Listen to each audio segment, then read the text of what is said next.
In this podcast episode, Russ delves into the complexities of ambition, success, emotional vulnerability, and the quest for balance while navigating the challenges of a career in music and life. The conversation explores the nature of motivation and discipline, the struggles with self-worth despite external accolades, and the emotional intricacies of growth and vulnerability. Themes such as the pressure of maintaining success, reconciling internal struggles with external achievements, and the ongoing journey towards self-understanding are examined candidly. Russ frames balance as a luxury often unattainable during a rise to success. Early stages demand full, relentless commitment to the grind, leaving little room for rest without guilt. This relentless grind leaves an imprint like PTSD, where relaxation feels undeserved. He notes that very few truly arrive at success, so the widespread challenge of knowing when and how to ease off the gas is practically absent for most. The difficult question arises: once goals are met, what then? This leads to a fear of losing direction and hunger, since the motivating gap between who you are and want to be collapses once you reach your goals. What drives ambition early on is a clear vision of a future self. Once this ideal self and present self merge, the motivating gap disappears, creating uncertainty about what to pursue next. Russ explains this as directional ambiguity rather than a fear of complacency. Success removes the external metrics and validation that initially fueled the ambition, pushing the individual inward to face internal struggles. This internal landscape offers new territory, but lacks the finish lines and clear progress markers of external achievements, making it easier to become lost in rumination without concrete goals. Therapy emerges as a pivotal tool in this inward journey, transforming ambition to focus on psychological and emotional growth rather than external accolades. Russ describes this shift as moving the ambition house to an internal landscape, attacking unresolved emotional wounds and patterns. While material success fixes tangible problems, it does little for the internal void, which often widens as external struggles diminish. The process reveals the unending nature of internal work, complicated by the absence of definitive milestones or clear metrics of progress. Success often fails to resolve deeper issues of self-worth and fulfillment. Russ references gold medalist syndrome, where fame, money, or achievements don't guarantee happiness or internal peace. Many high achievers publicly proclaim revelations that the story of success isn't what it promised, suggesting either a cynical motive in gratitude or a genuine truth that external accomplishments cannot fill internal voids. The commonality of this experience across diverse successful people reveals the universality of the internal struggle beyond external accomplishment. Russ shares that his earlier fuel came from a potent mixture of feeling not enough, but having unshakable conviction that he could become enough. This blend of insecurity and delusional confidence created the discipline and consistency needed to endure long periods of grind.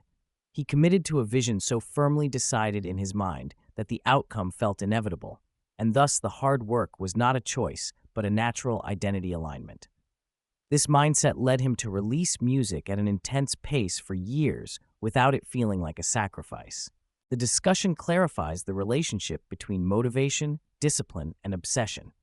While motivation is the desire to do something and discipline is forcing oneself to do it, obsession is described as an inability not to do it. Though they differ in origin, all lead to the same outcome: consistent action. Russ emphasizes that his relentless work ethic stemmed from being consequence-blind in youth, blind to potential setbacks, and driven less by early external results and more by internal certainty of future success. Success often brings emotional isolation. Russ points out how band dynamics can provide needed communal support, but solo artists can feel uniquely alone in their struggles.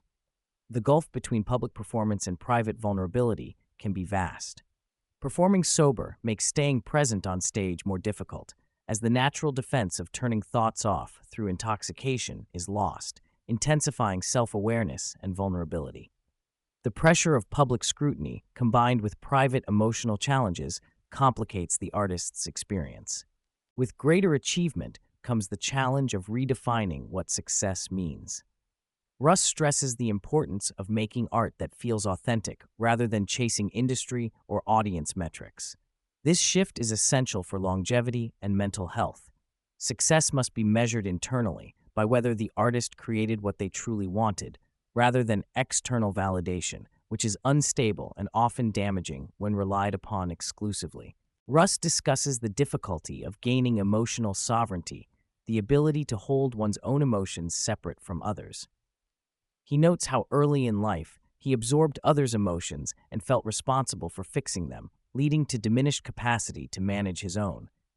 Learning to speak from the third place, a concept from Joe Hudson, helps create emotional impartiality.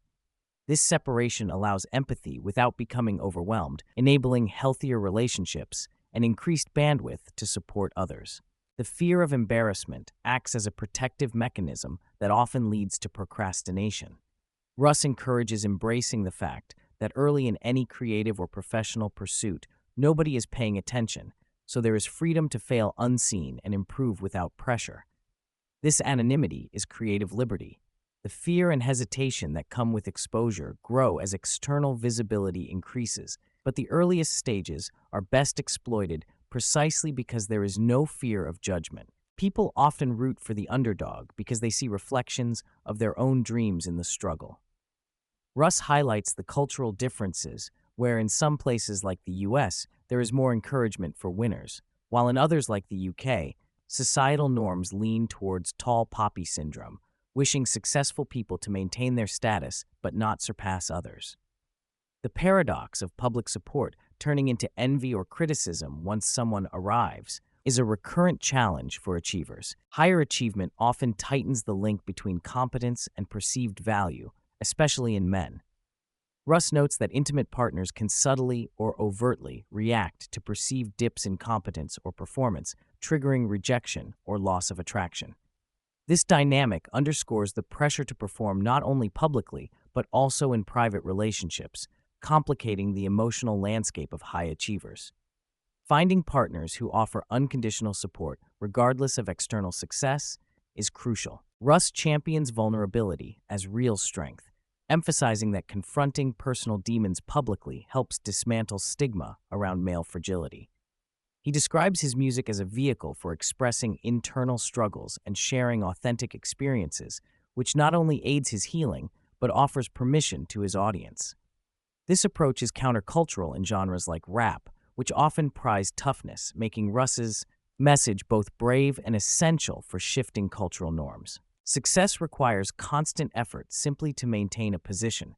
Russ introduces the Red Queen effect analogy, running faster just to stay in place.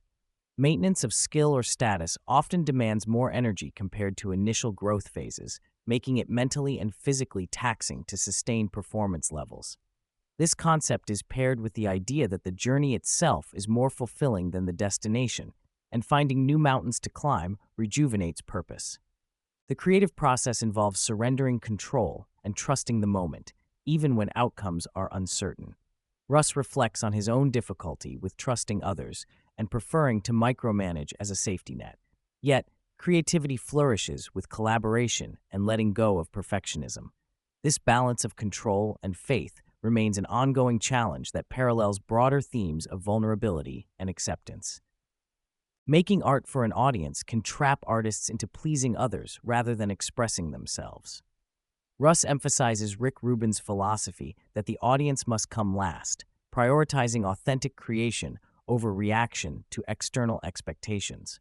This tension becomes more pronounced with fame, but preserving creative freedom is critical to avoid resentment and burnout. Authenticity fosters longevity and personal fulfillment, even if it complicates commercial success. The conversation circles back to the timeless narrative of the journey, with Santiago's story from the album serving as a metaphor for personal growth.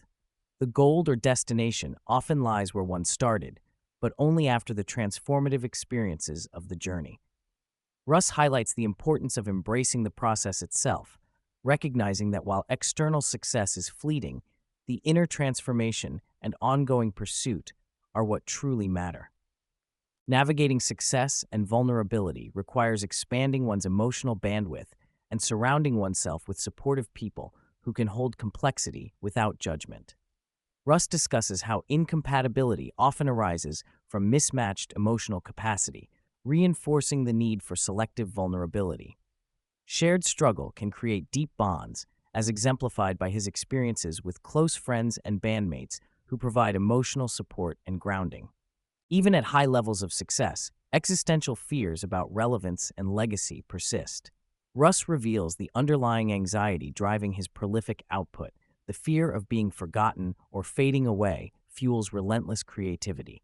This acknowledgement underscores the human tendency to tether self-worth to accomplishments, making the task of redefining identity beyond success all the more important. Taking life seriously, especially one's dreams and emotions, is portrayed as an act of courage. Russ criticizes cultural tendencies towards ironic detachment and fake modesty that dilute earnestness. Being openly passionate is confronting for many, but also deeply attractive and inspiring. He appreciates those willing to declare their ambitions boldly because it challenges others to reflect on their own commitment. Public figures often face criticism disproportionately from those who are close to their own social or cultural circles, where rivalry is strongest. Russ describes how people often project their own insecurities or frustrations onto successful individuals, sometimes under the guise of insightful commentary. Recognizing these dynamics helps artists maintain perspective and protect their mental well-being amid inevitable public scrutiny. Russ stresses that very few succeed quickly. Most endure long periods of seeming failure or mediocrity. He considers patience and the ability to tolerate uncertainty as underrated but vital skills. The majority of creators produce significant volumes of imperfect work before breaking through. Persistence, paired with love for the craft and internal certainty, rather than reliance on early external validation, forms the backbone of sustained growth. The conversation acknowledges that life and success are largely composed of mundane, ordinary moments rather than peaks of achievement. Holding space for these everyday experiences and considering them enough is essential for balance and ongoing fulfillment. The awareness that problems never truly disappear, but rather fluctuate in magnitude, prepares listeners for the continuous nature of life's challenges. Not everyone has the same emotional depth or capacity, and not everyone is meant to share everything with everyone. Russ discusses learning to be selective about vulnerability, allowing different parts of oneself to be expressed in appropriate contexts. This strategy supports healthier relationships and preserves energy, counteracting earlier tendencies toward emotional overabsorption or oversharing. Russ expresses gratitude for the power of community support in difficult moments, sharing how backing from friends helped him weather backstage anxieties and emotional lows.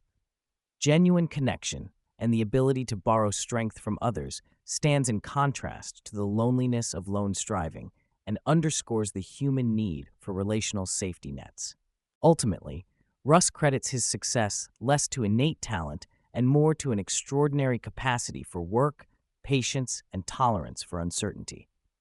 His journey illustrates that while talent varies, sheer commitment often separates successful creators from those who give up.